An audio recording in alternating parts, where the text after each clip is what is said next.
wondering if I can make a crazy pendant with this soft aluminum. This is 12 gauge. It's called brown, but it's like antique copper colored aluminum.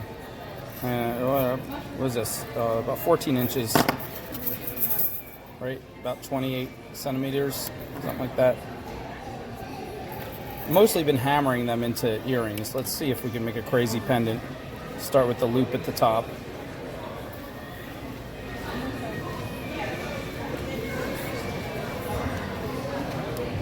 It's a nice loop. Now I'm in love with amoeba shapes, so I think I'm just going to go for the amoeba shape. Normally I would do this with copper with a thinner gauge that's much stronger than aluminum, but let's see how this works with this hammered stuff. And let's just be a little wild. Just a little wild.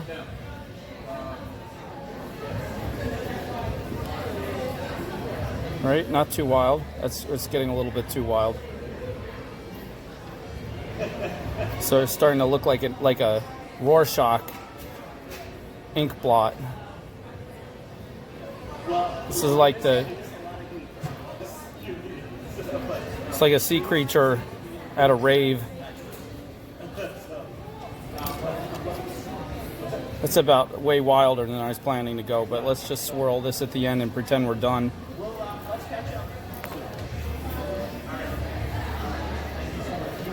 We're getting into really experimentally fun territory. You're technically not allowed to have this much fun without a permit, but I like to, do things underground, black market. So this is, as long as nobody reports me, this is the level of fun that I'm going to have today. And you know what? I don't care what the authorities say. Right? So look at this wild guy. What is this?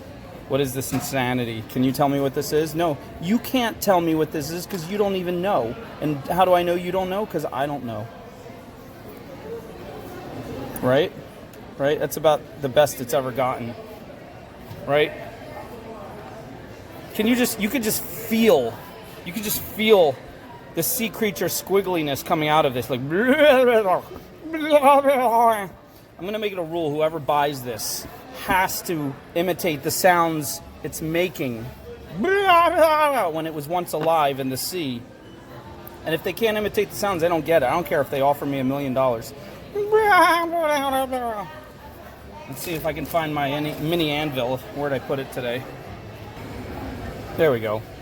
Mini anvil, stolen from the Keebler elves. Again, you just get some kind of piece of metal. Just get an old door hinge, nail it down to a block of wood. Anything metal that's kind of solid, then put it down on the floor. Don't do the tabletop like this. Put on a nice concrete floor. Put a little bit of leather underneath just to pad it, or tile will work. Make sure you put leather. You don't want to crack anything. And then just give it some hammering with a hammer. I don't care where you get the hammer. You just get it from somewhere. There we go. Now, after you hammer him, he might move a little bit out of the shape you wanted. You can move him back. You'll find it's just harder. You got to push harder, but you can still get him back. You also might find that he's not flat anymore. He might bend all over, and you got to kind of flatten him again. And that's okay too. But you'll find that after hammering, the whole piece generally is a lot stronger. And the only weak part here is this right here, because this entire shape comes back up and it doesn't connect. So there's no strong part. So we could just put a little jump ring right there if we wanted. And that would strengthen up the whole thing. Another jump ring right there. But I think I'm going to wire it up. Put a couple little gemstones, just key places. Not too much, because this shape by itself is just the most amazing. Like, say it with me. But maybe 1, 2, 3, 4, 5. Maybe 3 to 5. Let's see what we can do. We'll use up the rest of our 22 gauge antique copper. Stuff is thin enough, but still it's a little bit of strength, a little bit of bite. And it'll be just perfect just to wrap that guy a little bit. I think this is good. We got an amethyst. I think that's a blue agate. What's that? A black lava stone, red jasper, a green jasper, kind of a turquoise colored. I think these two little ones, the blue-green and the blue over there, probably have a little dye added. Amethyst and the red jasper and the black lava stone, I think, are all natural. So let's wrap this up, and we not overdo it. We didn't do too much, just a little bit tasteful gem on this amoeba creature underwater sea thing. Taking about 2 feet of this to start, and I only have about another 6 inches if this doesn't work, and then I'm out of luck. But this will probably be more than enough, hopefully. It's just we'll start right here. And we'll just give him a nice scarf just to cover up that. See where I cut it? You can see a little bit of the raw aluminum, the silver color shining through. We'll just wrap around that, cover that up a little bit.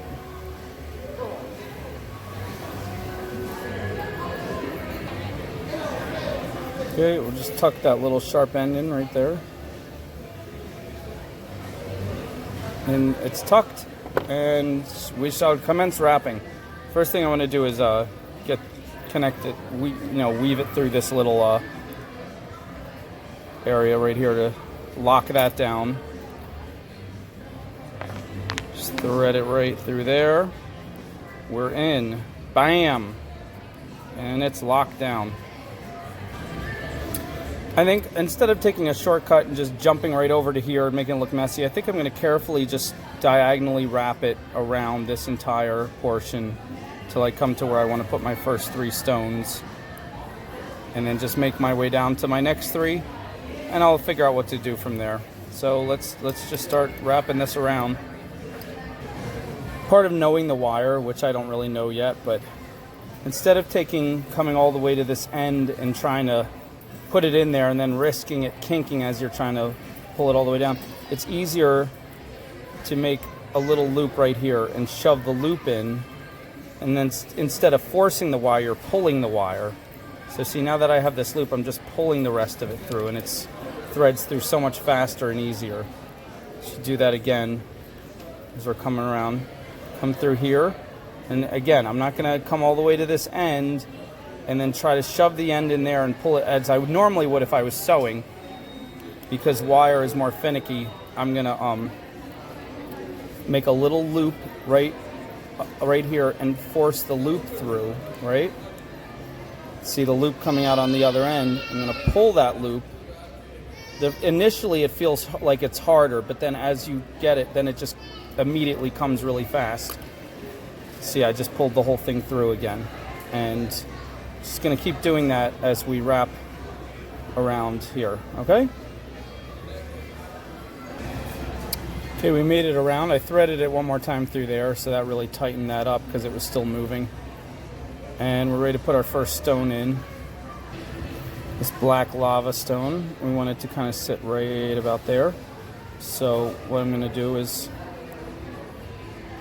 I'm going to hold it right where I want it and wrap the wire completely around it. Like that. And then crimp it and put the next stone on. Red jasper. I want it to sit right about there, a little closer to the black lava, so I'll roll it a little bit. There we go. Wrap it all the way around that stone now. And we're ready for our last one. The green dyed jasper. This is such a pretty stone. It's listed as African turquoise, and mistakenly for years I thought it was real turquoise till someone informed me it's actually dyed jasper, but still really, really pretty stone. Wrap it around there. Right where we want it. And anchor it. Make sure all 3 are suspended right where we want them to be. And we will continue our wrapping.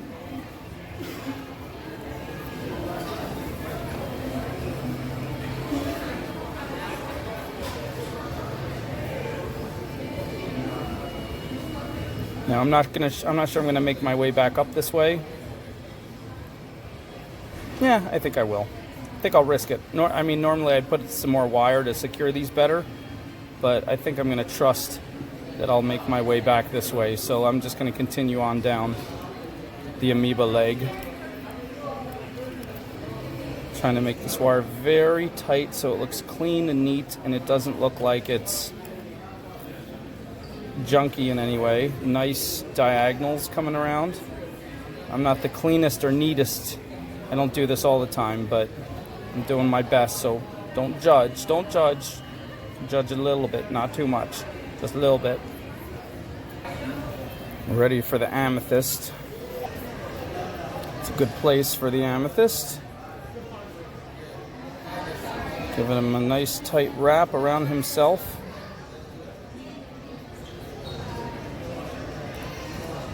And that last little blue-green agate, I think it's an agate.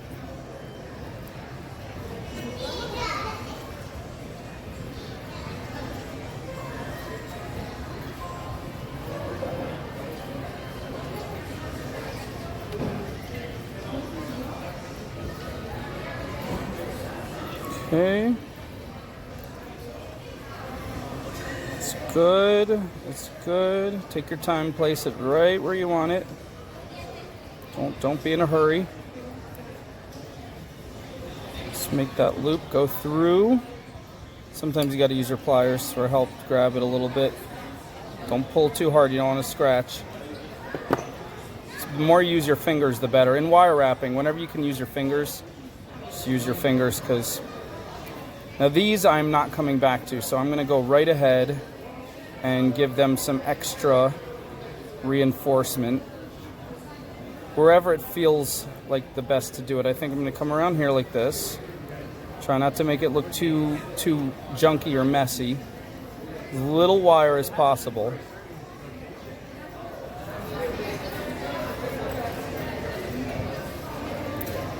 I think I'm going to come around the amethyst one more time.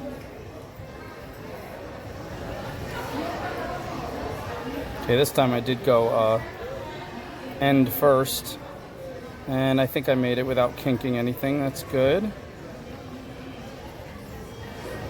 Just go around the amethyst again.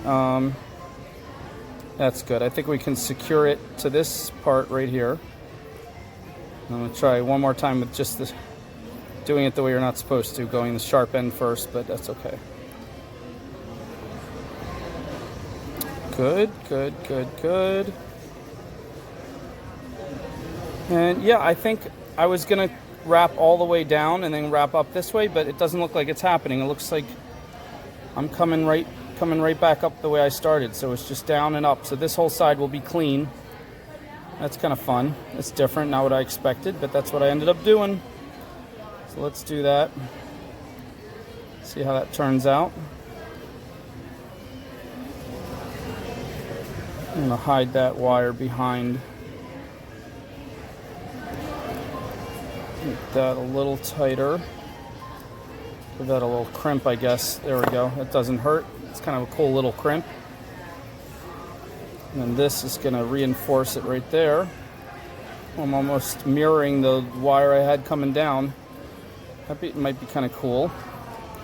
Except I'm going the opposite way, sort of. Yeah, on the back, look at that. It's like crisscross. It's like, I bet there's some kind of stitch with a name if you're a sewer. A seamstress. What is it called? A sewerstress. I think that's the correct term.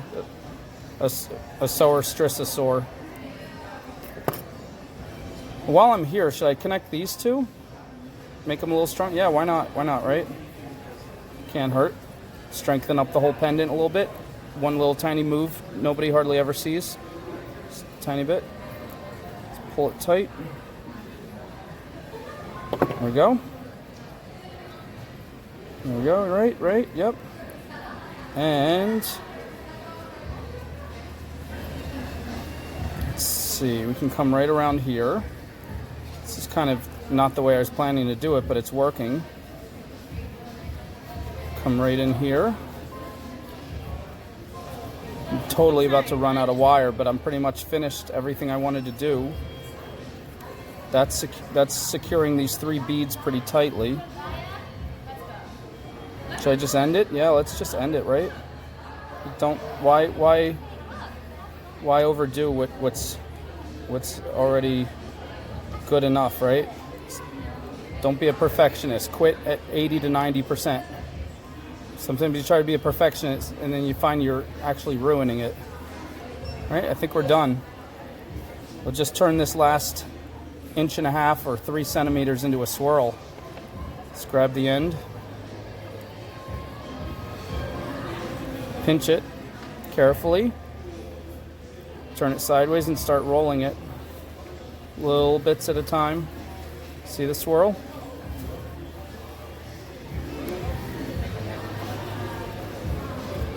Right? And fold him right over there. Cool, he adds like a nice decorative ending. We good? We're good.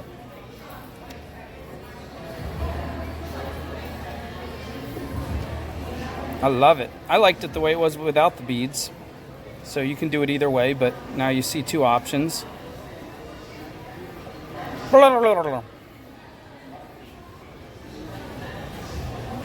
I'm just shaping it, make sure it's a nice pendant shape. Pendant shape would be flat, but I sometimes like the edges to be flat with it middle kind of curving up a little bit, a little concave. I feel like that helps it kind of just sit on the person's chest without bouncing around, kind of grabs onto their, wherever it sits on their chest without, you know, flopping around too much like necklaces tend to do, because you want one side to face forward usually, unless it's double-sided. Now see, these kind of slid down and they're not doing their job of covering that little silver part that pops out, so maybe we can slide them back up. There we go. That looks better already. We'll add a drop of E6000 to make sure it doesn't slide again. And we'll be done.